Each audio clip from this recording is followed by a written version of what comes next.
यमुना का जलस्तर घट रहा है, लेकिन बाढ़ से जूझ रही दिल्ली की मुश्किलें कम होती नजर नहीं आ रही। लौटता पानी और पीछे छूटती गंदगी दिल्ली के लिए बड़ी मुश्किल पैदा कर रही है। हालांकि सरकार का कहना है कि अगर बारिश हुई तो फिर से हालात बिगड़ सकते हैं। सीएम अरविंद केजरीवाल ने आज शाम 4:30 बजे सभी कैबिनेट मंत्रियों की महत्वपूर्ण बैठक बुलाई है। दिल्ली के तमाम इलाकों में भरे पानी की तस्वीरें सामने आ रही हैं, तो वहीं गंदगी और गंदे पानी से बेहाल लोग अब सड़कों पर आ गए हैं। हकीकत नगर में परेशान लोगों ने जमकर प्रदर्शन किया। इसी बीच एलजी ने आज सिविल लाइन और राजघाट पहुंचे और वहां जाकर जायजा लिया। लेकिन फिलहाल 10 तस्वीरें आपकी टीवी स्क्रीन पर। लाल किला डूब रहा है, लोहे का पुल जो है वो भी पानी पानी है, सिविल लाइन इलाके में पानी है, राजघाट पानी पहुंच गया है, कश्मीरी गेट लगभग डूब गया है, आईटीओ में तो मानो बाढ़ सी आ गई है, निगम बोध घाट भी डूबे हुए हैं, यमुना बाजार में लोग तैर रहे हैं। शांति वन में बात की जाए तो पानी के चलते अशांति है और हकीकत नगर की हकीकत जो है वो डराने वाली है।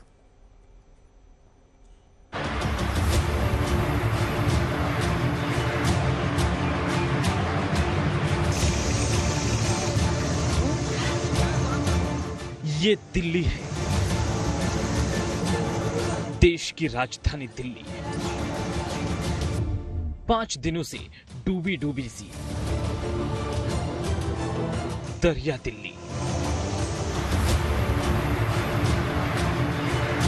ये मंजर है दिल्ली के मशहूर लाल किले का। 5 दिनों से यहां ऐसे ही हालात हैं। ऐसा लगता है जैसे ये किला दरिया के बीचों बीच बनाया गया हो। हर तरफ से ये पानी से घिरा है। समय मैं लाल किले के बैक साइड खड़ा हूं, रिंग रोड पे खड़ा हूं। ये वही रिंग रोड है जो ISBT old Delhi railway station से जोड़ती है और इधर को अगर हम जाएं, उस तरफ अगर जाएं तो ये नोएडा और गाजियाबाद से दिल्ली के इस इलाके को जोड़ती है। बट मैं पीछे आपको दिखाना चाहूंगा कि आप देख सकते हैं कि पानी इतना गहरा है कि फोम की शीट पर 3 व्यक्ति उसको किश्ती बनाकर, बोट बनाकर उस पर तैर रहे हैं। वहीं से आप समझ सकते हैं कि पानी की गहराई कितनी है। अगर आप उसके पीछे नीले रंग का बोर्ड देखें और उसके पीछे आप देख सकते हैं कि एक पूरी बस जलमग्न हो चुकी है। यहाँ के हम स्थानीय लोगों से हमने बात की। पानी में अभी बहुत दुर्गंध आ रही है। हमने कुछ देखा कि यहाँ कुछ जानवरों की लाश भी तैर रही थी और लोकल लोगों से हमने बात की। लोकल लोग इस समय चिंतित हैं कि इसके बाद जो पानी यहाँ जमाव रहेगा उसके कारण डेंगू, मलेरिया, चिकनगुनिया और बीमारियां हैं यहाँ पैदा हो सकती हैं। अब चलते हैं लाल किले से थोड़ी ही दूर बापू के समाधि स्थल यानी राजघाट की ओर। दिल्ली के सैलाब ने कर्मयोगी के इस समाधि स्थल को मानो जल समाधि में तब्दील कर दिया है। समाधि स्थल के बाहर भीतर जहां तक नजर जाए हर तरफ जल ही जल का विस्तार है। अब हम आपको दिल्ली के हकीकत नगर की हकीकत से रूबरू कराते हैं, जहां आजकल सड़ांध का वास है। गंदे नाली का पानी गलियों से होते हुए लोगों के घरों में घुसपैठ कर चुका है।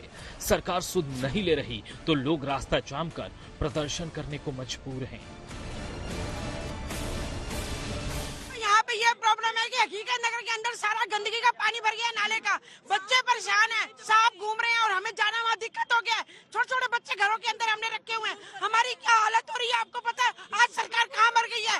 जब हमारे से वोट लेने आती है हाथ जोड़ जोड़ के, अब कोई भी हमारी मदद के लिए नहीं आया। ना इकबाल सिंह आया, ना दिलीप पांडे आया, ना केजरीवाल आया। सारे के सारे मुर्दाबाद मुर्दाबाद। बहरहाल हकीकत नगर में विषधरों और चोरों का खतरा भी बढ़ गया है।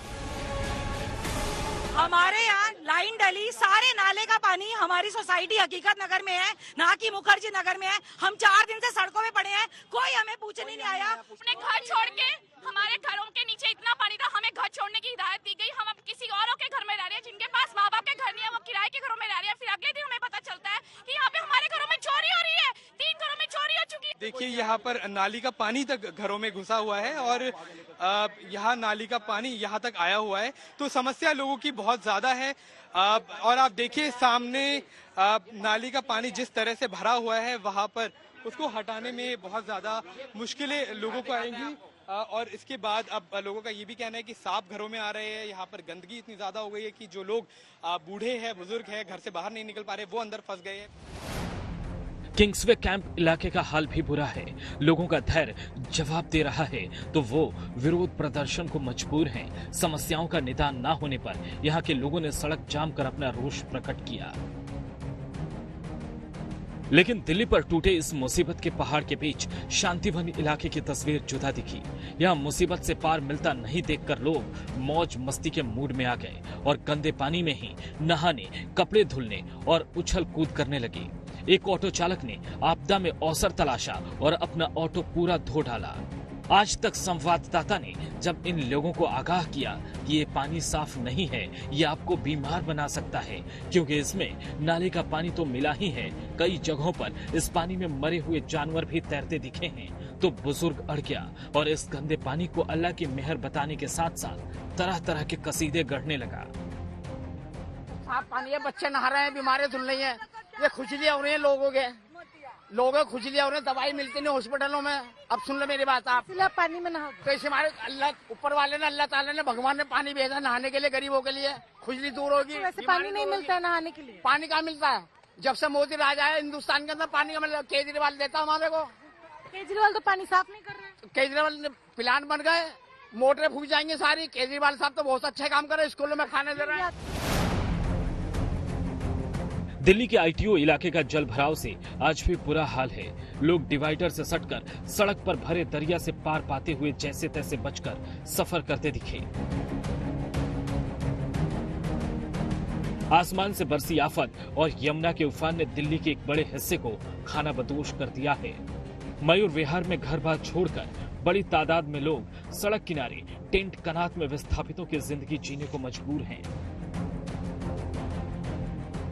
दरिया दिल्ली के हालात ऐसे हैं कि जिंदगी तो क्या, मौत भी पटरी से डिरेल हो चुकी है। निगम बोध घाट में जल भराव से मृतकों के अंतिम संस्कार तक में बाधा आ रही है। तो सारे सामान ब्रेक हो गए। सीएनजी यूएनजी में सब में पानी भरा पड़ा है। जहाँ चिताएं और जलती थी सीएनजी यूएनजी में सब में पानी भरा पड़ा है। हाँ, अभी भी गेट जो पीछे घाट पे नीचे भी चिताएं जलती थी घाट के किनारे में, वहाँ से पानी अभी लेवल में ही है। समझो कि इधर ही पानी आ सकता है, अभी उधर नहीं जा रहा पानी। दिल्ली में पिछले 45 सालों में सैलाब की ये सबसे बड़ी आपदा बताई जा रही है। साल 1978 में दिल्ली को कुछ ऐसे मंजर से रूबरू होना पड़ा था। सवाल ये है कि इस दरिया दिल्ली का असली गुनहगार कौन? इतिहास से सबक क्यों नहीं लिया गया? मामूली बारिश में दिल्ली की सड़कों पर जल भराव और जाम की मुसीबत किसी से छिपी नहीं है। फिर मास्टर प्लान में इस पर मुकम्मल विचार क्यों नहीं होता? दिल्ली से अनमोल बाली, श्रेया चैटर्जी, हिमांशु मिश्रा के साथ आज तक ब्यूरो। वक्त हो गया है तमाम सहयोगियों के पास जाने का। मेरे तमाम सहयोगी जो हैं आपको स्क्रीन पर नजर आ रहे हैं। दरियागंज की तस्वीरें हम आपको दिखा रहे हैं, शांतिवन की, नोएडा की। अक्षय, अमित और सुशांत हमारे साथ हैं। अक्षय, शुरुआत हम आपसे करेंगे। जहां पर आप मौजूद हैं दरियागंज में, वहां का क्या नजारा है और फिलहाल क्या स्थिति? क्योंकि लोग कह रहे हैं कि मदद जो है वो नाखून के बराबर नहीं है, लेकिन सियासत जो है वो झोला भर भर के की जा रही है। शुभांकर, मैं थोड़ी देर पहले दरियागंज में मौजूद था। अब मैं थोड़ा आगे आकर यहाँ पर आईटीओ के पास आ गया हूँ। तो एक छोटा सा करेक्शन था, लेकिन आईटीओ के में आने का कारण ये है कि यहाँ पर लगातार एक बहुत सरप्राइजिंग चीज़ है कि पानी का लेवल घट रहा है, लेकिन आईटीओ में यहाँ पानी का लेवल लगातार बढ़ता जा रहा है। गुरुवार की अगर बात की जाए, जब पानी का स्तर यमुना में सबसे ज़्यादा था, तब भी पानी का जल भराव इतना आईटीओ के रोड पर नहीं था। ये सबसे मुख्य सड़कों में से एक है राजधानी की, और यहाँ पर अब जाना पॉसिबल नहीं है क्योंकि पूरी तरह से एक नदी की शक्ल ये रोड ले चुका है। अगर दिल्ली से आपको नोएडा जाना है तो आईटीओ का यही रोड लेना पड़ता है। सामने ये सभी जरूरी बिल्डिंग है, इंपॉर्टेंट बिल्डिंग है। ये काफी ज्यादा क्रूशियल इलाका है। यहाँ पर इंडियन मेडिकल एसोसिएशन का बिल्डिंग है, विकास मीनार है।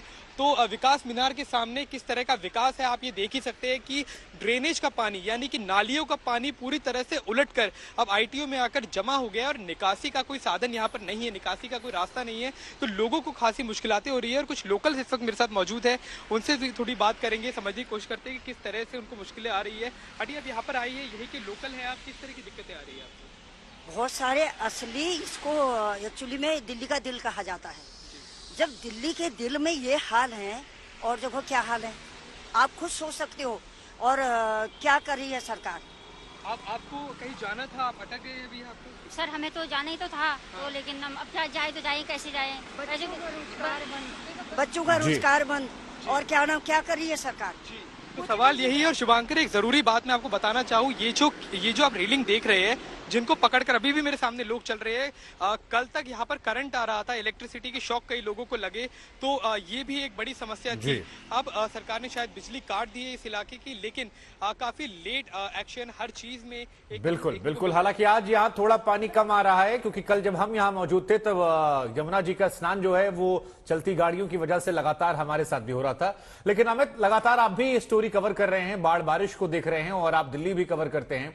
जरा हमारे दर्शकों को बताइए, आप तो शांति वन में हैं, लेकिन दिल्ली में शांति भंग है। जिस तरह से बाढ़ बारिश ने कहर बरपाया है और उसके बाद सियासतदानों ने इसमें जो जख्मों पर नमक रगड़ा है सियासत करके, बड़ा दुखी करने वाला यह है कि मदद की नहीं जा रही है और एक दूसरे पर आरोप कर रहे हैं। देखिए, बाढ़ ने तो बेहाल कर दिया दिल्ली को। किसी ने सोचा नहीं होगा कि इस तरह के हालात दिल्ली में पैदा हो जाएंगे। लेकिन फिलहाल शांतिवन पे जहां मैं खड़ा हूं, यहां कल यमुना बहुत ही तेज धारा के साथ, प्रबल धारा के साथ बह रही थी। क्योंकि अब यमुना 208 मीटर के आंकड़े के नीचे आ गई है, इसलिए शहर के इन हिस्सों में आपको नदी नहीं दिखेगी। ये लाल किले से स्टैग्नेंट वाटर जो है वो धीरे धीरे यहाँ पे आ रहा है और यही वजह है कि अब जो दिल्ली सरकार के बाकी महकमे हैं वो एक्शन में आ गए हैं। आपको दिखेगा इस तरह के पंप्स को। सुबह हम जरूर सवाल उठा रहे थे कि ये पंप्स कहाँ हैं, क्योंकि ये पानी ड्रेन आउट खुद नहीं होने वाला है, इसको ड्रेन आउट करना पड़ेगा। और यही वजह है कि बड़े पंप्स अब लगाए जा रहे हैं, सकर मशीन्स लगाए जा रहे हैं जो निकाल रहा है पानी को। ड्रेन्स को भी ठीक किया गया है। लेकिन एक बहुत बड़ी मुश्किल जो कल पैदा हो गई थी यहाँ पे और दिल्ली के अलग अलग जगह पे, शुभांकर, वो ये था कि लोग मौज मस्ती कर रहे थे इसी गंदे पानी में, कंटामिनेटेड पानी में। और लगातार आज तक पर जिस तरह की रिपोर्ट्स दिखाई गई उसका इम्पैक्ट आपको देखने को मिलेगा। सिविल डिफेंस वॉलंटियर्स को डिप्लॉय कर दिया गया है शांतिवन में और कई और स्थानों पे, ताकि जो लोग लगातार मौज मस्ती कर रहे थे इस गंदे पानी में, इस कंटामिनेटेड पानी में जो जहरीला हो सकता है और स्वास्थ्य के लिहाज से बहुत खतरनाक है, उन लोगों को रोकने के लिए इन सिविल डिफेंस वॉलंटियर्स को अब दिल्ली सरकार ने डिप्लॉय कर दिया है। लगातार हम कल से हम आज तक पे रिपोर्ट दिखा रहे थे कि कितना खतरनाक हो सकता है, किस तरह से लोग हेल्थ हैजार्ड्स को अब इन्विटेशन दे रहे हैं ऐसी गतिविधियों को करके, वाटर स्पोर्ट में इंडल्ज करके और अपने छोटे छोटे बच्चों को इन पानी में नहला के। लेकिन एक और सवाल जरूर उठता है दिल्ली वालों के इस रवैये पे, शुभांकर, कि अगर ये सिविल डिफेंस वॉलंटियर्स यहाँ नहीं होते तो संभवतः किसी रिलीफ कैंप में डिप्लॉयड होते, जो लोग बाढ़ से अफेक्टेड लोग हैं उन परिवारों को मदद करने में इनका इस्तेमाल किया जाता। लेकिन आपदा में अवसर ढूंढने वाले लोगों को बचाने के लिए अब सरकार को भी एक्टिवेट होकर इन डिफेंस वॉलंटियर्स को, सिविल डिफेंस वॉलंटियर्स को यहाँ पे डिप्लॉय करना पड़ा है। तो एक तरफ दिल्ली के वो लोग हैं जो बाढ़ की तबाही को झेल रहे हैं, उसकी मार को झेल रहे हैं। सरकारी तंत्र जो है अभी ओवरवेल्म हो गया है इस पूरे सिचुएशन को हैंडल करने से। और दूसरी तरफ वैसे भी लोग हैं जो बाढ़ को समझ रहे हैं कि ये पिकनिक का समय है, लेकिन उनको नहीं पता है जिस पानी में कुत्ते, जानवर मरे हुए हैं और इतने छोटे छोटे बच्चे कल इसी पानी में नहा रहे थे, तो इन लोगों का क्या हाल होने वाला है। डॉक्टर के पास इन्हीं बच्चों को जाना पड़ेगा, वैसे में क्या स्थिति होगी सोचिए। बिल्कुल। और एक दो जगह तो खबरें आई कि सांप वाप भी शायद पानी से निकल आया, उनके भी बिलों में पानी चला गया, वो भी बेचारे आ रहे हैं, उनसे भी सावधान रहने की जरूरत है। लेकिन सुशांत, जहां पर आप हैं पीछे हमें ट्रैक्टर वैक्टर भी नजर आ रहे हैं, तो ये फंसे हुए हैं, मदद के लिए हैं, और क्या स्थिति फिलहाल जहां पर आप मौजूद हैं वहां पर है नोएडा में? देखिए शुभंकर, हमारे जो दो सहयोगी हैं, अक्षय ने दिल्ली के नजारा दिखाया, हामिद ने भी बताया कि क्या स्थिति है। अब मैं आपको ले चलता हूं नोएडा सेक्टर 128 में। आप तस्वीरें देख सकते हैं कि चारों ओर यमुना का पानी किस तरीके के साथ तेजी से आगे की तरफ बढ़ता हुआ नजर आ रहा है, क्योंकि दिल्ली से ये नोएडा और उसके बाद मथुरा और आगरा की तरफ जाता है। और ऐसे में जो यमुना के निचले इलाके हैं जो कि नोएडा में टच हैं, सेक्टर 128, 130, 135, ये वो इलाके हैं जहां पर लोग रहते हैं। अब आप देखिए कि किस तरीके से अपना जो जरूरत का सामान है वो ट्रैक्टर ट्रॉलियों में रख करके जो है वो ऊंचे स्थानों पर जा रहे हैं। सिलेंडर है, गैस चूल्हा है। ये बताइए कि कब से पानी बढ़ना शुरू हुआ और कितनी परेशानी आप लोगों को, कहाँ आप जा रहे हैं? सब ये बांध रोड पे जा रहे हैं ऊपर बचने के लिए, और ये हम अपना सिलेंडर ले जा रहे हैं। और परसों से ये पानी इसमें आया है, उस दिन से हमें बहुत परेशानी हुई है और भी सामान हमारा उसमें ही रह गया है। जो खाने पीने की दिक्कत बहुत ज़्यादा है। बाहर जो भी है सब्जी वगैरह बहुत महंगी है, बस दाल वगैरह से काम चला रहे हैं। लेकिन शासन की तरफ से कोई मदद मिल पाई है, कोई आ पाया है सरकार की तरफ से कि इस इलाके के अंदर इतना ज्यादा पानी है? आप सबको बताया गया था कि पानी आने वाला है और ऊंचे स्थान पे चले जाइए? हाँ, पानी आने तो बताया गया था, मगर ये उम्मीद नहीं थी कि यहाँ तक पानी आ जाएगा।